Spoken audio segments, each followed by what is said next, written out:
Coming up on Look Today, WMHT previews its documentary celebrating 50 years of SPAC. I've got details. And Crandall Public Library in Glens Falls honors former Justice David Krugman with the Henry Crandall Award. More on that coming up. And world-renowned marathon runner Terry Moody makes an appearance in Saratoga Springs. Got those details. It's all ahead on Look Today.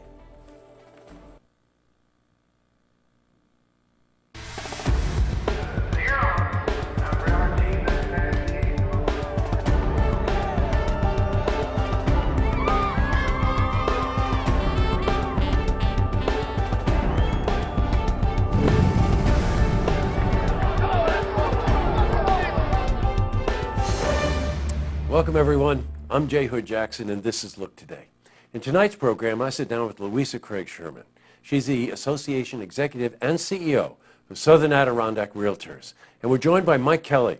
He's the Director of Government Affairs for the New York State Association of Realtors. They're here to talk about first home buyers. It's a program you want to hear about. And I also sit down with Denise Nicastro.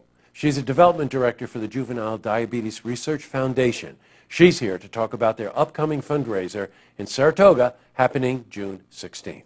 Plus, we've got your weather for the Tri-North counties. But first, we have these headline stories. Well, in our lead story, in honor of SPAC's 50th anniversary, WMHT previewed a documentary about the Performing Arts Center. The preview took place at the Bowtie Cinemas in downtown Saratoga Springs. The film looks at the history of SPAC since its inception in 1966. Well, we were at the Bowtie Cinemas, and we spoke to the CEO of WMHT, Robert Altman.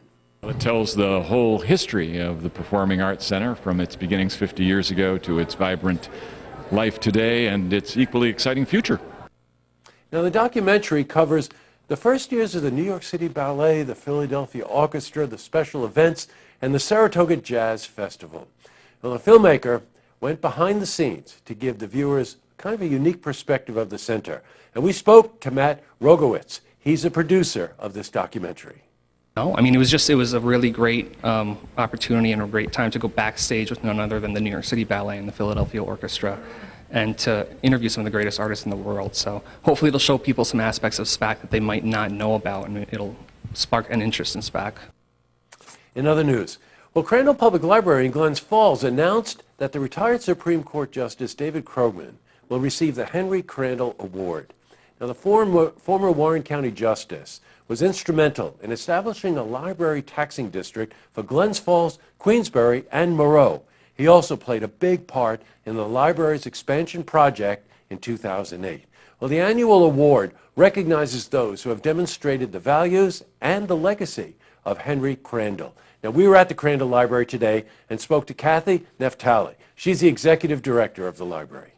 The Henry Crandall Award is given by the library in honor of a regional person who reflects Henry Crandall's legacy of giving back to the community, social pride, activism for the whole of the community. Well, switching from news to weather, today brought more beautiful spring weather. The temperatures were in the mid-70s. So let's see how the rest of the week is shaping up and take a look at the weekend. For a more detailed look at our weather, we're going to head to the Glens Falls Weather Center for a look at your first forecast.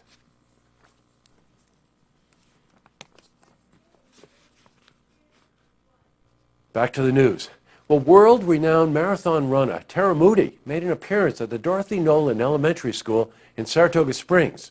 Now, she will be participating in the Freihofer 5K Run for Women. That's happening on June 4th. Thousands of women of all ages and abilities will compete alongside many of the country's greatest long-distance runners. Well, Terry Moody's appearance in the race is more than just a run for her. She hopes to inspire kids to compete in this event and to overcome hardships in life. We spoke to her about the upcoming race. I'm a marathon runner. Long distance runner is my specialty. I travel mostly for half marathons. But this race has a very special meaning to me. Not every race has the type of school program that this event has. It's quite unique. And I really love interacting with the kids and trying to show them what is possible and how much hard work can pay off and tell them my story. Yeah, great role model. And we got more news. The YMCA in Glens Falls will announce a new partnership on Tuesday. Details of the partnership have not yet been revealed. However, it will include programs for improvements in student literacy. The official announcement will take place on Tuesday, 10 a.m. at Susie Q's restaurant. That's in Brant Lake. Well, local and state officials will be present at the announcement, and we'll have more updates on the story right after that press conference. Up next, I sit down with Louisa Craig Sherman. She's the Association Executive and CEO for the Southern Adirondack Realtors. And we're joined by Mike Kelly. He's a Director of Government Affairs for the New York State Association of Realtors. They're here to talk about the First Home Buyers Program. That's an interview you want to see.